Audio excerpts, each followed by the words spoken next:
శ్రీ గురుదత్త. జై గురుదత్త. శ్రీ మహాగణాధిపతయే నమ. శ్రీ సరస్వత్యే నమ. శ్రీపాదవల్లభాయ నమ. ఆధ్యాత్మిక బంధువులకి, దత్త బంధువులకి, అంతమందికి కృతజ్ఞతాపూర్వక అభివందనాలు తెలియజేసుకుంటూ ఇవాళ మనం గులాబాబా వారి యొక్క దివ్య లీలల స్మరణంలో మనం 18వ రోజు మనం స్మరణం చేసుకుంటున్నాం. ముందుగా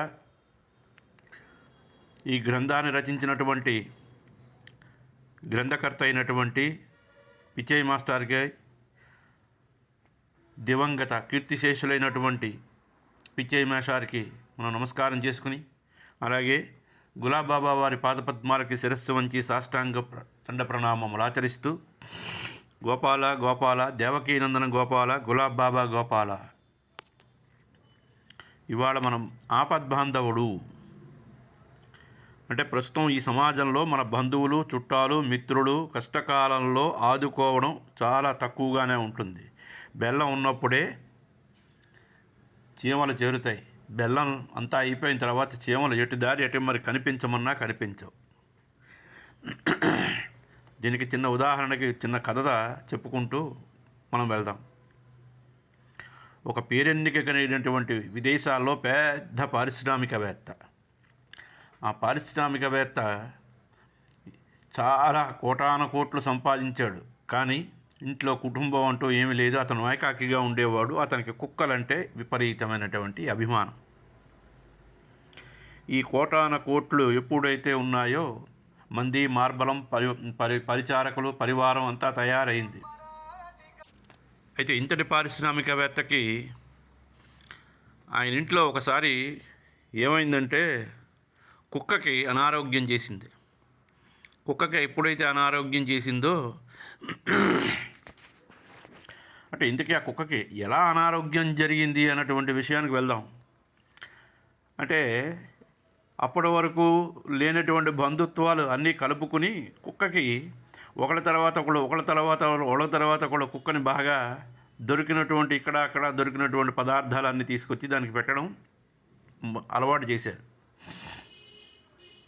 చివరికి ఆ కుక్క ఎవడు శత్రువో ఎవడు మిత్రుడో తెలియకుండా అందరి పట్ల ఒకలాగే ప్రవర్తించడం మొదలుపెట్టింది. ఎందుకు ప్రతి వాళ్ళు వస్తున్నారు, దాన్ని మచ్చిక చేసుకుంటున్నారు, దానికి ఏదో ఒక పదార్థాన్ని పెడుతున్నారు, తింటున్నది. దానికి ఆకలిగా లేకపోయినా ఏది చేయినా దానికి పదార్థం పెడుతున్నారు. చివరికి దాని తాలూకా కాలేయాన్ని పూర్తిగా విషతుల్యం చేసేసారు. అది ఏమిటైంది, చివరికి ఓ రోజు చనిపోయింది. చనిపోతే కుక్కను చూడటానికి విపరీతంగా తండోపతండాలుగా వచ్చి ఎక్కడ లేనటువంటి విచారాన్ని, ఎక్కడ లేనటువంటి కన్నీటిని ఆ కుక్క దగ్గర కార్చడం మొదలుపెట్టారు.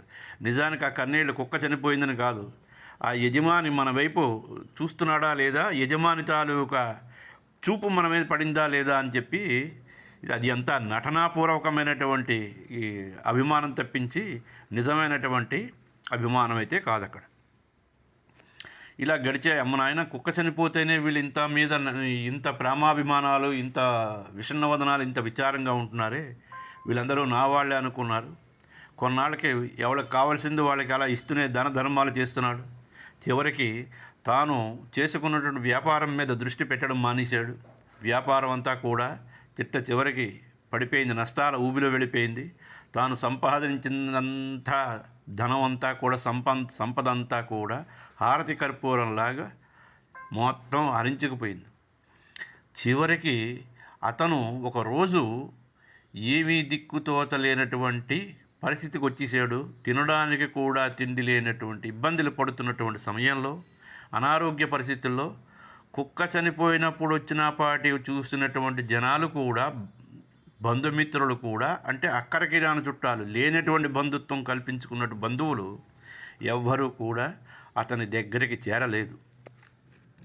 కాబట్టి దీన్ని బట్టి మనం అర్థం చేసుకోవాల్సినటువంటి విషయం ఏమిటి అంటే, మనకి ఒక పదవి ఉంటేనే, లేదా మన దగ్గర డబ్బులు ఉంటేనే, లేదా మన సంఘంలో ఒక స్థాయిలో ఉంటేనే మన చుట్టూ మన బంధుమిత్రులందరూ చేరుతారు. పదవి పోయినా, మన దగ్గర సంపద పోయినా, మన తాలూకా సంఘంలో మన తాలూకా పలుకుబడి నశించిన మన చుట్టూ ఎవరూ చేరరు. మనకి ఏకాకిగా ఉన్నటువంటి ఎవరైతే నమ్ముకుంటాం, దైవాన్ని నమ్ముకున్న వాడికి మాత్రమే భగవంతుడే ఎల్లప్పుడూ కూడా సర్వ జగద్రక్షకుడు. ఇది గుర్తుపెట్టుకోవాలి. అయితే మనకి కష్టకాలంలో మనల్ని ఆదుకునేటువంటి వాళ్ళు ఎవరు? మనకి జన్మనిచ్చినటువంటి తల్లిదండ్రులు, లేదా సద్గురువు, లేదా భగవంతుడికి మించినటువంటి ఆపద్బాంధవుడు, సర్వ జగద్రక్షకుడు ఎవడు లేడు అనేటువంటి విషయం నగ్న సత్యం అని మనం అంగీకరించాలి. తల్లిదండ్రులు తమ బిడ్డలు తమ కంటే గొప్పవాళ్ళు కావాలని ఆకాంక్షిస్తూ ఉంటారు. వారి భవిష్యత్తుకు పునాదులు వేస్తారు. తమ బిడ్డలు వచ్చే లౌకిక సంబంధమైనటువంటి కష్టాలు తీర్చడానికి తమ ప్రాణాలొడ్డి సాయశక్తులా ప్రయత్నించడమే కాకుండా బిడ్డలకి జన్మతః కర్మ సంబంధమైనటువంటివి, గ్రహ సంబంధమైనటువంటి కష్టాలు తొలగడానికి దేవుళ్ళకి కూడా మొక్కుకుంటూ ఉంటారు. కానీ పూర్వజన్మ సంస్కార దోషం బలంగా ఉన్నట్లయితే వాళ్ళకి కర్మలు అనుభవించక తప్పదు. అయితే ఆ కర్మలు ఎలాగ పోతాయి అనేది మనం ఇక్కడ తెలుసుకోవాలి. అవధూతలు లాంటి వాళ్ళు అయినటువంటి గులాబ్ బాబా వారు కానీ, అలాగే గులగమూడి వెంకయ్య స్వామి వారు కానీ, సాయినాథుల వారు కానీ, ఇటువంటి టేంబే స్వామి ఇటువంటి సమర్థ రామదాసుల వారు కానీ, ఇలాగ కోకొల్లలు ఉన్నారు మనకి. గజానన మహారాజు వారు, సమర్థ రామదాసుల వారు, ఇలాగ ఇటువంటి మహనీయుల పాదాల చెంతకు వెళ్ళి కొన్నాళ్ళు వారి దగ్గర మనం సేవ చెయ్యగలిగితే మన తాలూకా జన్మజన్మల కర్మం అంతా కూడా పటాపంచలవుతుంది. ఇది కాబట్టి తల్లిదండ్రులు ఏమీ చేయలేకుండా నిస్సహాయులై దుఃఖిస్తూ ఉంటారు. అటువంటి సందర్భాల్లో సద్గురువు మన పక్షాన నిలబడి మన ప్రారంధాన్ని సైతం అవతలకి పెట్టి భగవంతుడి కృప మన వైపు ప్రసరించేలా చేసి మన పాలిట ఆపద్బాంధవుడుగా, సర్వజగద్రక్షకుడుగా నిలబడతాడు. అంతటితో సద్గురువు మనల్ని విడిచిపెట్టకుండా ఇహపర సుఖాలన్నీ కలుగజేసే ముక్తికి మార్గం చూపిస్తాడు. తమ అంకిత భక్తులకి తమ స్థితిని అందుకునేందుకు సహకరిస్తాడు. తల్లిదండ్రులతో సంబంధం ప్రస్తుత జన్మకి పరిమితం కాగా సద్గురువుతో సంబంధం ముక్తి చెందే వరకు కొనసాగుతూ ఉంటుంది. అందువలన సద్గురువు మన పాలిట అన్నీ తానే ఉన్నాడు అనడంలో అతిశయోక్తి కాదని ఈ క్రింది శ్లోకం మనకి వివరిస్తోంది. ఏమిటది?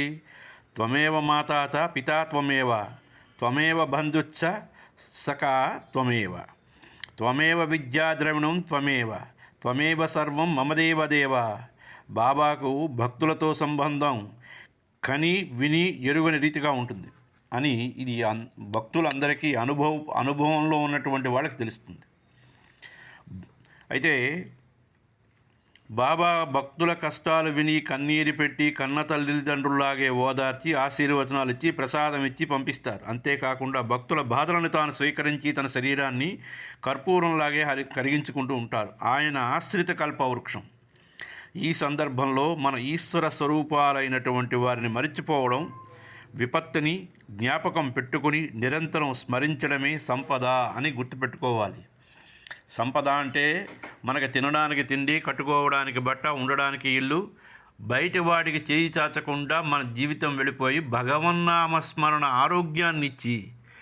ఆరోగ్యాన్ని ఇయ్యగలిగితే తెల్లవారుజాము నుంచి రాత్రి వరకు పడుకునేటప్పుడు సుఖనిద్ర పట్టుకుని ఒక్క మాత్ర కూడా ఔషధ సేవ చేయకుండా, ఒక్క మాత్ర కూడా బీపీకో, షుగర్కో, కొలెస్ట్రాల్కో ఎటువంటి ఔషధాలు ఎటువంటి మాత్ర కూడా వాడకుండా చిట్ట చివరకు భగవంతుడు తాలూకా సేవ చేసుకోవడానికి మనకి శరీరం మనకి అవకాశంగా సేవ చేసుకోవడానికి అనారోగ్యం లేకుండా ఆరోగ్యంగా అవకాశం మనకి ఇస్తే అదే భగవంతుడికి మనం సేవ చేసుకోవడానికి. అంతకు మించి మనకు అక్కర్లేదు. మేడలు అక్కర్లేదు, మిద్దెలు అక్కర్లేదు, రియల్ ఎస్టేట్ వ్యాపారాలు అక్కర్లేదు, మణులు అక్కర్లేదు, మాణిక్యాలు అక్కర్లేదు, ఏమీ అవసరం లేదు. మనకి కంటి చూపు మందగించక ముందు, శరీరం అనారోగ్యం పాలవకముందు మనం భగవంతుడి తాలూకా నామాన్ని నాలుకేందు నడయాడుతూ భగవంతుడి సేవ చేసుకుంటూ శిరస్సుని ఎల్లప్పుడూ కూడా గులాబ్ బాబా వారి పాదపద్మాల యందు ఉంచుతూ ఆరోగ్యంగా ఉంటే అదే మనకి భగవంతుడు ఇచ్చినటువంటి సేవ చేసుకోవడానికి అవకాశం. అంతకు మించి మనకు అక్కర్లేదు. ఒకవేళ మితిమీరినటువంటి సంపద ఇచ్చినా అది మహాప్రమాదం. ఇది అయితే మానవుల తాలూకా కష్టాలు సుఖాలు ఎల్లప్పుడూ రాత్రింబౌళ్ళలాగా వస్తూ పోతూ ఉంటాయి. కొన్ని సమయాల్లో మానవులు కష్టాలనే తాళ్లతో బంధించుకుంటూ ఉంటారు. ఆ కష్టాలనే బంధాలను విప్పి తన వైపుకు పిచ్చుకకు దారం కట్టి లాగినట్లుగా లాక్కుంటూ ఉంటారు సద్గురు గులాబ్ బాబా వారు. ఇలాగే అర్చన శ్రీమతి అర్చన గారు వాకరే హౌస్ మస్క్ సాటే నాగపూర్ 1992 డిసెంబర్ ఆధునిక భావాలచే ప్రభావితురాలైనటువంటి శ్రీమతి అర్చనాబాయికి బాబాల పట్ల భగవంతుడి పట్ల విశ్వాసం ఉండేది కాదు. ఒకసారి తన భర్త ప్రోద్బలం చేత బాబాని అయిష్టంగానే దర్శించింది. ఈ అర్చన గారి తన కుటుంబ సభ్యులతో రాజ్కోట్ అంటే గుజరాత్కి కారులో ప్రయాణం చేస్తున్న సమయంలో దారిలో కారుకు బ్రేకులు ఫెయిల్ అయ్యి ఎదురుగా వస్తున్నటువంటి కారును ఢీకొట్టింది. అందరూ చిన్న చిన్న గాయాలతో బతికి బయటపడ్డారు. అర్చనకి మాత్రం తల పగిలి రక్తసిక్తమైంది. కాళ్ళకి చేతులకి కూడా బలమైనటువంటి దెబ్బలు తగిలాయి. అయితే ప్రమాదం సంభవించిన సమయంలో శ్రీమతి అర్చన బాబా గారి నామాన్ని స్మరిస్తూ స్పృహ తప్పింది. వేరొక కారులో ఆమెను వెంటనే ఆసుపత్రిలో చేర్పించారు. వైద్యులు ఆమె తలకి 25 కుట్లు వేశారు. ఆమె జీవిస్తుందో లేదో అని వైద్యులు కూడా గట్టిగా చెప్పలేక మా ప్రయత్నం మేము చేశాము, ఇక భగవంతుడిదయ్యా అన్నారు. బాబా నామస్మరణ ప్రభావంలో ఆమెకు పునర్జన్మ కలిగింది. ఈ విషయాన్ని ఆమె స్వయంగా రచయిత అయినటువంటి పిచ్చయ్య మాస్టర్ గారితో చెప్పినటువంటి యథార్థమైనటువంటి విషయం. బాబా గారి నామాన్ని మననం చేసేవారిని రక్షిస్తారన్న సంగతి ఈ సంఘటన మనకి రూఢి చేసింది, రుజువు చేసింది. ఆశా అగర్వాల్ గారు వివరించిన మరొక సంఘటన. వాళ్ళ పక్కింటి వారి అమ్మాయి అంగవైకల్యంతో జన్మించింది. పుట్టుకతోనే కాళ్ళు చేతులు చిన్నవిగా ఉండేవి. ఆమె పెద్దదైన కాళ్ళు చేతులకు ఎదుగు బొదుగు లేదు. సరిగా నడిచే శక్తి, మాట్లాడే శక్తి లోపించింది. తమ పూర్వజన్మ పాపఫలంచే అటువంటి కుమార్తెను కన్నందుకు ఆమె తల్లిదండ్రులు నిరంతరం వాపోతూ ఉండేవారు. ఆమె ప్రారబ్ధాన్ని మార్చడానికి ఆమె తల్లిదండ్రులు వైద్యుల చేత ఎన్నో చికిత్సలు చేయించారు. బలీయమైనటువంటి ప్రారబ్ధం వలన వైద్య చికిత్సలని వృధా అయ్యాయి. బాబా ఒకనాడు అకోలా వచ్చారు. ఆమె తల్లిదండ్రులు ఆమెను గుర్చి బాబాకి చెప్పారు. బాబా హృదయం ద్రవించింది. ఆమె చెంపపై బాబాగారు 2 చెంప చెళ్ళుమన్నట్టు 2 దెబ్బలు గట్టిగా కొట్టారు. బాబా చైతన్య శక్తి ఆమె నరనరాల్లోకి శక్తి తరంగాల్లా ప్రవహించి ఆమె అవయవాలు ఉత్తేజమై పెరగడం, పనిచేయడం ఆరంభించాయి. 2 నెలల్లో ఆమెను నడిచే శక్తి, బాబా మాట్లాడే శక్తి కలిగించారు. ఇది ఇప్పుడు చెప్పండి, ఏ వైద్యానికి అందనటువంటి మహత్తరమైనటువంటి శక్తి మహనీయులది. స్పర్శనం దర్శనం. పాము కాటుకు గురైనటువంటి సింద్రీ జాతి స్త్రీ ఒకరోజు ఒక సింద్రీ స్త్రీని పాము కాటు వేసింది. ఆమె స్వగ్రామం కాంగాంగ్. కాటు వేసిన వెంటనే బాబా బాబా అంటూ స్పృహ తప్పి పడిపోయింది. ఆమెను బ్రతికించడానికి మంత్ర వైద్యుని దగ్గరికి పిలిపించి చికిత్స చేయించినా ఆమె స్పృహ కలగలేదు. పక్క గ్రామంలో ఉన్న బాబా భక్తురాలి ఆర్తనాదాన్ని విని బయలుదేరి ఆమెను సమీపించి ఎక్కడైతే పాము కరిచిందో అక్కడ తన చేతులతో రుద్దారు. వెంటనే బాబా చేతులు నీలిరంగుగా మారి స్పృహ తప్పి పడిపోయిన ఆమె లేచి కూర్చుంది. భక్తులకు ఒక సందేహం కలగవచ్చు, బాబా దూరాన ఉండి విషాన్ని స్వీకరించవచ్చును కదా అని. భక్తుల నిమిత్తమై బాబా ఎంత దూరాన్నైనా లెక్క చేయకుండా వ్యయ ప్రయాసలు కోర్చి వచ్చి వారి బాధను స్వీకరించడానికి సిద్ధమవుతారని ఈ సంఘటన మనకు తెలియజేస్తోంది. అందుచేత ఓం వేగవతే నమః అని ప్రార్థించాలి. భక్తులను రక్షించడానికి వేగంతో వస్తారని దీని అర్థం. అలాగే పర్సు పోగొట్టుకున్నటువంటి ఒక భక్తుడు కాటేల్లో తన పర్సును పోగొట్టుకున్నాడు. చింతాక్రాంతుడై అది ఒక స్త్రీకి దక్కింది. దానిని ఆమె బాబాకి ఇచ్చింది. అందులో మాత్రం డబ్బు లేదు. బాబా పోయిన డబ్బును భక్తుడికి అందజేసి అతని దుఃఖాన్ని తొలగించారు. తన దగ్గరకు వచ్చినటువంటి భక్తులకు ఎటువంటి కష్టం లేకుండా సంతోషంతో తిరిగి పంపించాలని బాబా ఉద్దేశ్యం అని మనం అర్థం చేసుకోవాలి. అలాగే శ్రీరామ్ జన్మస్థలం మధ్యప్రదేశ్లో ఇండోర్ జిల్లా. గతంలో వీరు ఇండియన్ మర్చెంట్ నేవీలో పనిచేస్తూ ఉండేవారు. ఒకరోజు అతను ఓడలో న్యూయార్క్కు బయలుదేరి వెళితే పదునైనటువంటి కత్తితో కూరగాయలు కోస్తూ ఉండగా కత్తి ఎడమ చేతి మీద పడి వేళ్ళు లోతుగా దిగిపోయి రక్తం ధారాళంగా ప్రవాహంలా కారిపోతున్నారు. అతని చేతి గుప్పిళ్ళు మూసుకుపోయి డాక్టర్లు వైద్యులు ప్రథమ చికిత్స చేశారు. చేయి సచ్చుపడిపోయింది. నివారణ కాలేదు. నిస్పృహ చెంది ఇండియాకు వద్దామని అనుకున్నాడు. అటువంటి పరిస్థితుల్లో అతను 2వ చేతి వేలికున్న బాబా ఉంగరం జ్ఞాపకం వచ్చి ఆపద సమయంలో ఆపద్బాంధవుడులాగా బాబా జ్ఞాపకం వచ్చి వెంటనే బాబా గారి నామాన్ని స్మరిస్తూ ఉంగరం చేతిని ముడుచుకున్న చేతివేళ్ల చుట్టూ 3 సార్లు తిప్పాడు. చేతివేళ్లు అప్రయత్నంగా చాచడం, ప్రయత్నం చేయడం మొదలుపెట్టింది. వైద్యులు నయం చేయలేక చేతులెత్తేసినటువంటి ఆ విషయాన్ని, ఆ జబ్బుని బాబా నామస్మరణ ప్రభావం చేత తన చేతివేళ్లు యథాస్థితికి వచ్చినందుకు మహదానందం చెందాడు. అలాగే బాబా గారు స్వీకరించినటువంటి కడుపు నొప్పి నరేంద్ర కుమార్ నేమి చందనహర్, నవసారి పోస్ట్, గుజరాత్. నరేంద్ర కుమార్ నేమి చందనహర్ తల్లి 13 సంవత్సరాల నుంచి తట్టుకోలేనటువంటి కడుపు నొప్పితో బాధపడుతున్నది. వైద్యులందరినీ సంప్రదించినా, ఎన్ని ఔషధాలు వాడినా ఉపశాంతి కలిగిందే కానీ పూర్తిగా ఆమె తాలూకా కడుపు నొప్పి మాత్రం నివారణ కాలేదు. బాబా దర్శనార్థం తన తల్లిని వెంటబెట్టుకుని బయలుదేరాడు నరేంద్ర కుమార్. షేగాం చేరాక తీవ్రమైనటువంటి కడుపు నొప్పితో ఆమె ఒక్క అడుగు కూడా ముందుకు వేయలేక విలవిలలాడింది. అతి కష్టంతో ఆమెను కాటేళ్లకు తీసుకుని వచ్చి బాబాను దర్శింపజేశాడు. దర్శించిన వెంటనే ఆమె కడుపు నొప్పి తగ్గింది. అమ్మా, నీ కడుపు నొప్పి తగ్గిందా అని బాబాగారు అడిగారు.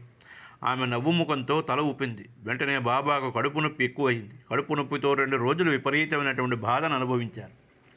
బాబాగారు భక్తుల కష్టాలను తాను తీసుకుని గులాబాబా స్వయంగా కష్టాలు కొని తెచ్చుకుంటూ ఉంటారు. తన శరీరాన్ని భక్తుల జబ్బులకి ఆహారంగా తినిపిస్తూ ఉంటారు. ఇటువంటి సంఘటన షిరిడి సాయినాథుల వారి జీవిత చరిత్రలో కూడా చూశాం. నరేంద్ర కుమార్ తల్లి బాబాని దత్తాత్రేయుల వారని అంటుంది. దత్తప్రభు భక్తుల బాధలకు స్వీకరించి అనుభవించే విధంగా బాబా భక్తుల బాధలను స్వీకరిస్తూ ఉంటారు. ఓం సర్వరోగ నివారణాయ నమః. దయారాం కలంకర్ క్యాన్సర్ నివారణ ఎలా జరిగింది? అమరావతి జిల్లా ధరణి. దయారాం కలంకర్ బీద కుటుంబీకుడు. గుడ్డలు కుట్టి జీవిస్తున్నాడు. అతనికి 1960వ సంవత్సరంలో కుడి చెంప మీద క్యాన్సర్ వ్యాధి వచ్చింది. స్థానికులు ఊరంతా చందాలు పోగు చేసి ఆసుపత్రిలో చూపించారు.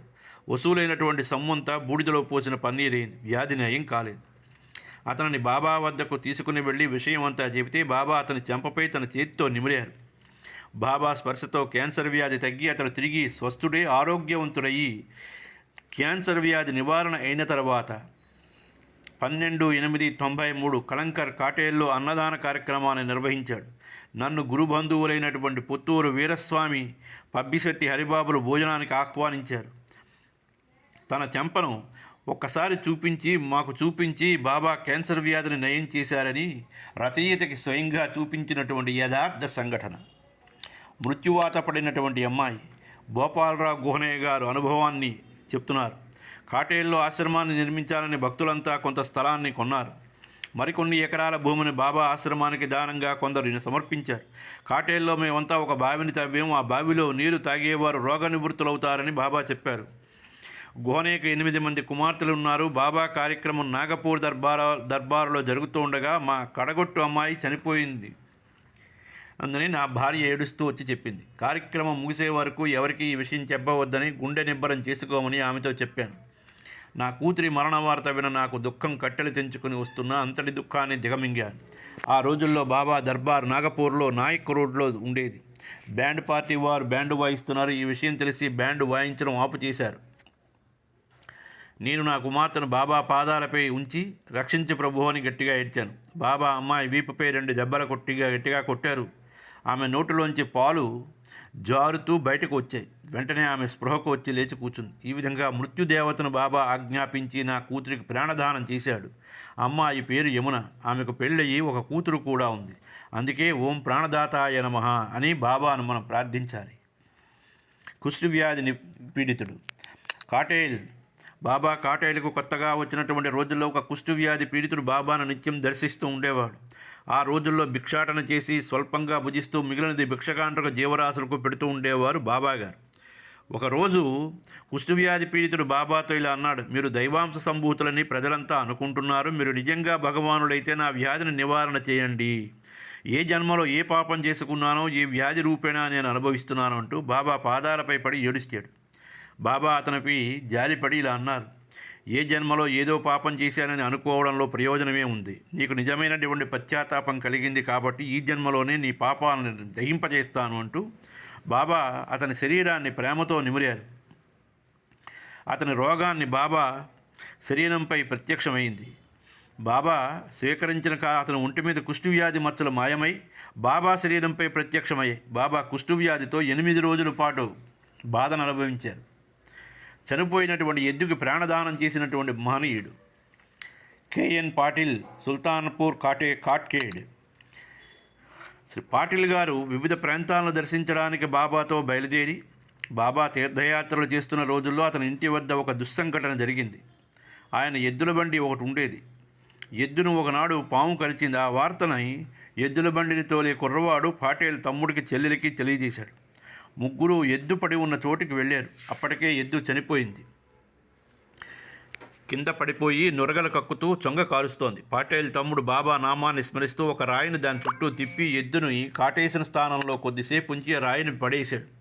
ఎద్దుకి వెంటనే స్వస్థత కలిగి లేచి కూర్చుంది.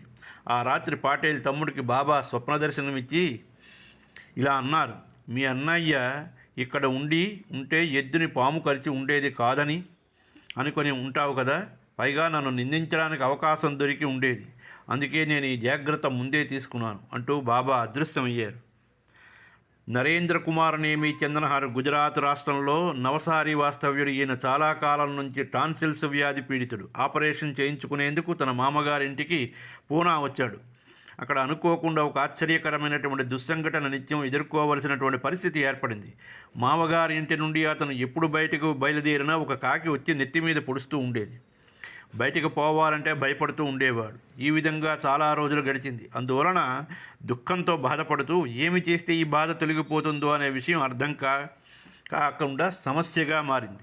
1971వ సంవత్సరంలో సంత్ గులాబ్ బాబా పండరీపురం నుంచి పూనాకు విచ్చేశారు. బాబా దర్శనానికి మామ అల్లుడు వెళ్ళారు. అతని మామయ్య బాబాను ఇంటికి ఆహ్వానించారు. అల్లుడు తాలూకా ఈ విచిత్రమైనటువంటి విషాద కథని బాబాకు వినిపించారు. బాబా చందనహర్ని పిలిచి మిద్దె పైభాగాన నిలబడమన్నారు. రోజు వచ్చే కాకి అతన్ని పొడవడం ప్రారంభించింది. అతని తల మీద బాబా చేతులు పెట్టి 4 సార్లు తిప్పారు. బాబా అపారమైనటువంటి అనుగ్రహ ప్రభావం చేత కాకి అతన్ని వెంటాడటం మానేసింది. నరేంద్ర కుమార్ నేమి పూర్వజన్మ దుష్కృతం కాకి రూపంలో వెంటాడి బాధిస్తూ ఉండగా బాబా తన అమృత హస్తాలతో అతన్ని ఆశీర్వదించి అతని పురాకృత కర్మని నివారించారు. కర్మఫలం అనుభవించక తప్పదు అన్నమాట నిజమే. అయినా మహనీయులైనటువంటి సిద్ధపురుషులు అవధూతలు ఎదుటివారి దుష్కర్మలను స్వీకరించడం లేదా భస్మీపటలం చేయడం జరుగుతుంది. ఓం సర్వకర్మ ధ్వంసినే నమః. ఓం సద్గురు గులాబ్ బాబాయ నమః. గోపాల గోపాల దేవకీనందన గోపాల గులాబ్ బాబా గోపాల. తండ్రి పాహిమాం పాహిమాం రక్షమాం రక్షమాం.